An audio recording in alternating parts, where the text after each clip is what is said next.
3月ですね。もうすでに。まあなんかいきなりこういう始まりで入りましたけど。3月3日です、今。いやー、あっという間ですね。本当に今年もね、も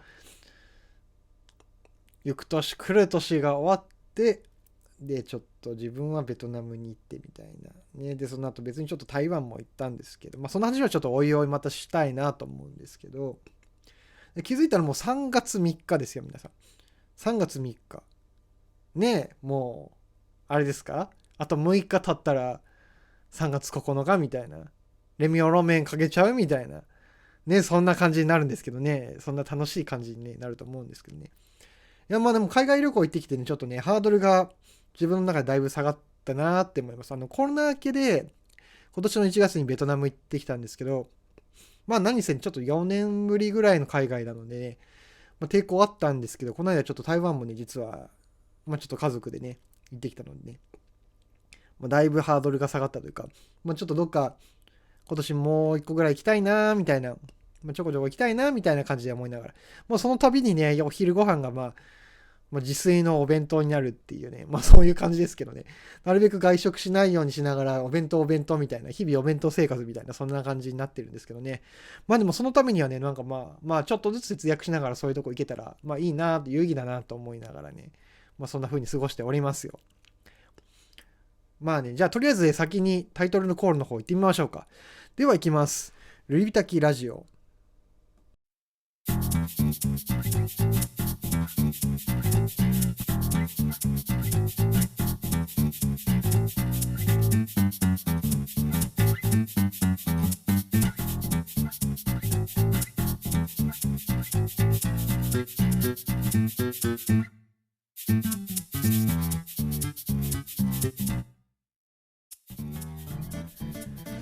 改めまして、ラジオパーソナリティを務めさせていただきます。ルリビタキと申します。実はこの間というかまあ最近、まあ前々から知ってますけど、ちょっと思うことがありまして、まあね、ちょっと私20代実はラストの年なんですけど、まあ今年はね、ちょっと今年は30になるんですけども、あれですね、まあ一応平成です。私、平成生まれです。平成初期ですね。なんですけど、なんかやっぱり昭和のね、ちょっと昔の曲とか聴いてると、大人っぽいなっていうのはすごく思います。なんか、ね、なんかこう、昭和の歌詞を見てて、大人っぽいなってつくづく思って、で、いや、本当に、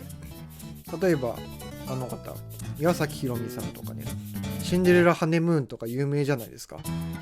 まあ、あの曲をね、ちょっとね、なんだろう、もう歌がまずうまいですよね。なんか、で、そう歌がうまい、もちろんね、昭和の歌手ってやっぱり歌うまいなっていうのは、今ってやっぱり確かにね、まあこうリズミカルな感じ、ポップな感じみたいな、まあそういう感じの曲がね、まあ年々増えてってて、まあそれはそれでいいなとは思うんですけど、まあ、やっぱりこう、歌詞にすごい重みを感じるというか、まあっていうのはやっぱり昭和の曲ならではなのかなって思って、まあこのリズミカルな感じというよりもこの歌詞を重きに置いて歌ってるみたいな、すごく昭和ってすごくそういう感じがするなって思って、まあそれこそ岩崎宏美さんはすごい、なんだろう、うん、ここうたまたま YouTube でピッてたまたま見かけた動画が、まああと2ヶ月で20歳になりますっていうなんかライブがやってて、もうそれを見た時に、あ、まだ19なんだって思ったんですけど、その歌自体が、まあ、ぜひね、まあ、見てほしいんですけどね、見る人、まあ、気になる人ね。すごい大人っぽいんですよね。うん。なんか本当に、今の20代よりも大人っぽいっていう感じの19歳。うん。で、なんか他のやっぱり歌詞見てでもそんな感じはするんですけど、まあ大人っぽいですね。今は、まあそうですね。うん、これは言ったらちょっと、なんで、昭和の人たちが大人っぽいなって思いました。まあ、例えば言葉遣いだったりとか、まあ、それこそあれですよ、男はつらいよとか、渥美清さんとか、出るじゃないですか。いろいろ方はね。で確かにね、こう寅さんはああいうキャラだから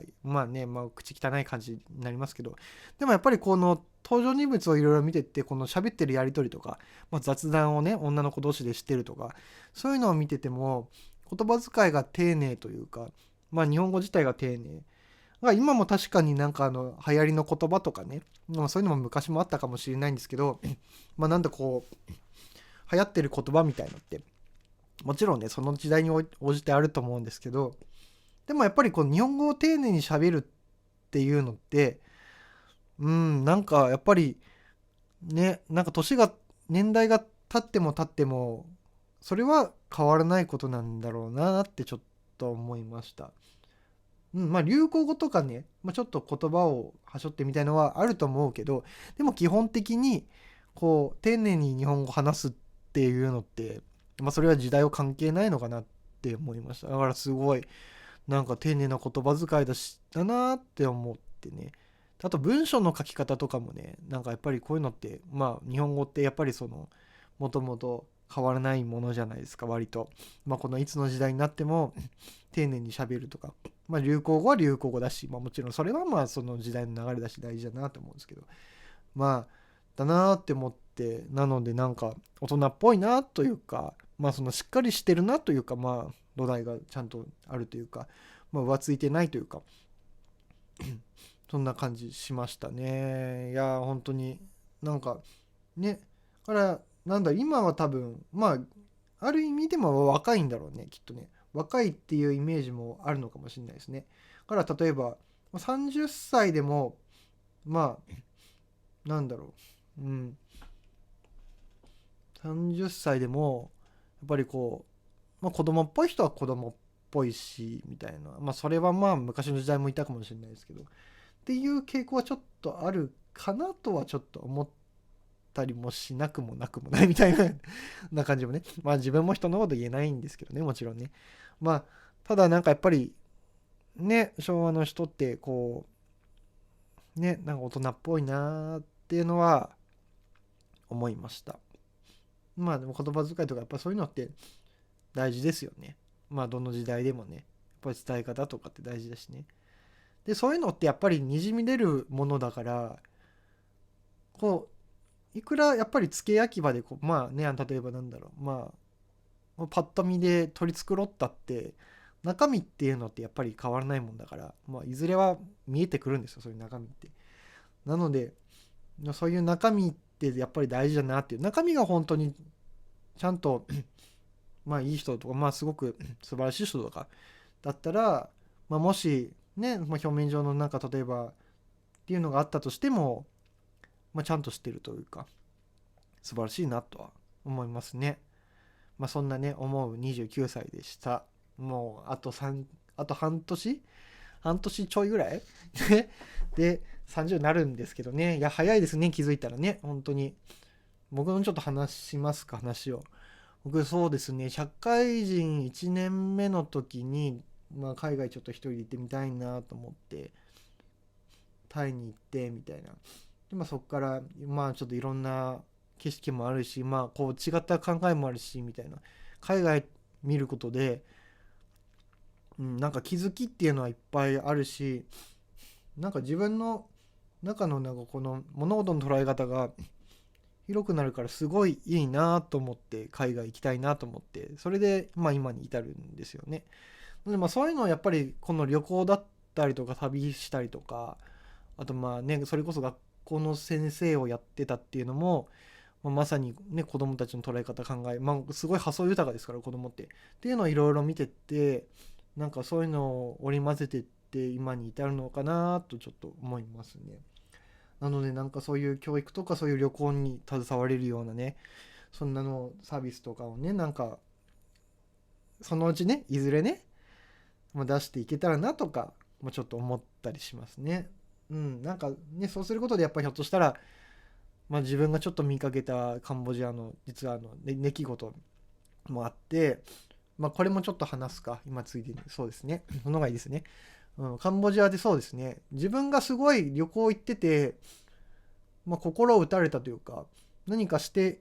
なきゃいけないなというか、これはとっても大事だなって思ったのは、そうですね、社会人2年目の時にカンボジアに行って、ちょっと旅行というか旅というか一人でね、でシェムリアップっていうところに行って、でアンコールワットをちょっと最初は見に行こうっていう目的で一人で行ったんですけど、バックパックショって、途中遺跡のあたりで服を売ってる小さい子とかを見かけて、この子たちのために何かしてあげなきゃなというか、これなんかやっぱり日本って当たり前に学校に行って、当たり前に帰ってきてみたいなのが多分日常だったりすると思うんですよ、割と。でもそういう国って、それが当たり前じゃないというか、でそのね、学校に行かないでまず生きることを毎日生きることが大事だから、家のお手伝いしたりとかでお金をちょっと稼いだりとかっていうね感じだから、何かしてあげたいなっていうのは心の底からその時思ってて、で今に至るっていうのは本当にそうですね。その子たちのためにも何かしてあげたいなと、将来的に、っていうのはすごく思ってて、今何かしなきゃなって思って、じゃあ自分にできることは何かなっていうふうに思って、それでもうちょっとずつアクションを自分で起こしていきたいっていうかね、もうそういう思いなんですけどね、ずっと。そうですね。でもなんかやっぱり日本のこの仕事をもらって稼いでお金をもらって生活してっていうのって当たり前じゃないというか、当たり前じゃないんだろうなって思いました。なんかそれはやっぱり日本とは全然違う環境に行くからこそ分かることだしって思ったそういうふうに思いましたね。なんかね、なんかしてあげたいなってずっと思ってて、その子たちのためにね、本当にって思いますね。はい。という、ちょっとね、大事な話を、大事というか、自分の中でのね、この大事にしたいなっていうことをちょっと喋ってみました、今日は。ね、今回は。ではでは、じゃあちょっと気を取り気を取り気を取りじゃない。ちょっと話を変えましょう。じゃあ、今日は一通り喋ったので、じゃあ続いて、お便りのコーナー行ってみましょうか。じゃあ、お便りのコーナー行きます。今回は2通いただきました。ありがとうございます。いや、本当にね、嬉しいですね。いつもお便り。では読みます。お便りのコーナーです。まずいきます。ラジオネーム、超リスナーさんからのお便りです。いつもありがとうございます。40回目、おめでとうありがとうございます。こんなに早く投稿されるとは、涙が改めておめでとうございます。ありがとうございます。ねえ、あっという間ですね。気づいたらね、早いね。また旅行行かれるんですね。台湾楽しみですね。びっくりびっくり。記念すべき40回も聞き応えのあるものでした。いや、そう言っていただいてありがとうございます。特に子供への声掛けの工夫など参考になることばかりでした。嬉しいですね。子供の声掛け、そうですね。なんかそういうのね、せっかくやっぱり自分もちょっとずつ教えてた経験があったから、ちょっと共有できたらなと思って、なんかちょっとね、ちょっとでもこの、なんかネタになるものでもちょっと提供にできたらなって思ってちょっと話してみました。なんかね、なんかぜひぜひ、なんか参考とか、ちょっと参考レベルでいいですけどね、なんか参考になるようなことをなんか提供できたらなって思います。これからもちょっとラジオとかね、ちょっとブログとかでね、いろいろそういうネタを書いていこうと思いますね。いつもありがとうございます。はい、じゃあ続いていきます。2通目。ラジオネーム、超リスナー妻からのお便りです。妻さんですね。いつも旦那がラジオを楽しみにしています。ありがとうございます。奥さんですね。おめでとうございます。質問も毎回してるみたいでご迷惑かけていませんか？いえ、もういつもありがとうございます。質問していただいて。私もルルビタキさんの頑張りを15回目ぐらいから聞いています。すごい。長いですね。15回目からも。40回目おめでとうございます。ありがとうございます。失礼ながら、私からも質問させてください。台湾は誰かと行かれるんですか？台湾旅行の楽しみなところはありますか？教えてください。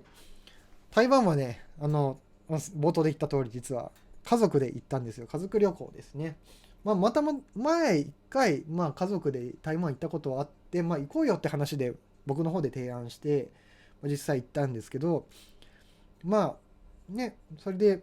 今回もちょっと行ってみようってなって、久しぶりにね、行きたいという話があったので、行こう行こうよって言って、で僕の方でちょっとね、家族でね、誘って台湾に行きました。すごい楽しかったです、本当に。なんか、あれですね、4年ぶりに台湾行ったけど、変わんない。雰囲気が。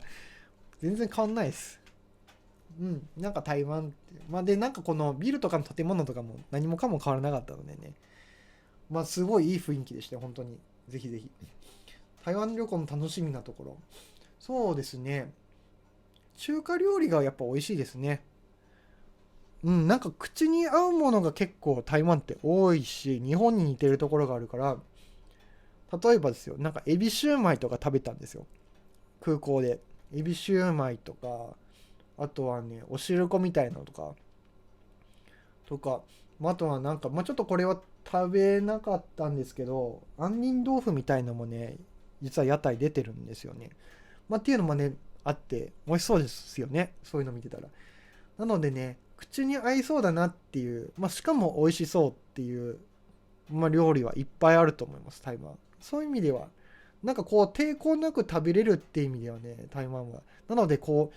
あれも食べてみたいな、これも食べてみたいなっていうのが、ポンポンポンっていう風に、いろいろ食べれるんじゃないかなって、それが台湾の良さだなって思います。あと、親日なのでね、困ったらね、人によっては日本語でちょっと声かけてくれる人も、たまに、ごくたまにいるのでね、ちょっと安心というか、治安もいいしね。なんか最初、海外行きたいなっていう取っかかりとしてはね、台湾は本当にお勧めしたいなと思います。いや、ぜひね、もうね、ぜひ台湾、機会あればね、ぜひ行っていただきたいなと思います。札幌から、札幌っていうか、新千歳からも直行便出てるのでね、いいですよ、とっても台湾。おすすめです。で、なんか4日、3連休プラス1日とか有給使ったりとかね、して行ったら、行けるし、お手頃なので、ぜひおすすめです。機会あればぜひ行かれてみてはいかがでしょうか。というところで、ではお便りの方ありがとうございました。エンディングです。いやー、海外旅行やっぱりいいですね。本当に。ね、なんか普段ね、やっぱりお金をちょっと節約しながらね、貯めて行ったりもたまにするんですけどね、やっぱりなんか自分の中で気づきがいっぱいあってね、楽しいなって思いながらね。海外ももちろん目的もね、いろいろね、人によってバラバラだなーって思うんですよね。リゾート行きたい人もいるでしょうし、自分みたいにバックパッカーみたいな感じでね、行くのも楽しいでしょうし、みたいな感じで、自分探しで行きたい人もいるし、これ見たいんだよねっていうので行く人もいるでしょうしね、目的いろいろバラバラだと思うんですけどもね、なんか楽しいなと思いながら、いろいろね、自分の中で気づきあるしね、いろんな景色も見れていいなって思いました。では、今日はここまで。ありがとうございました。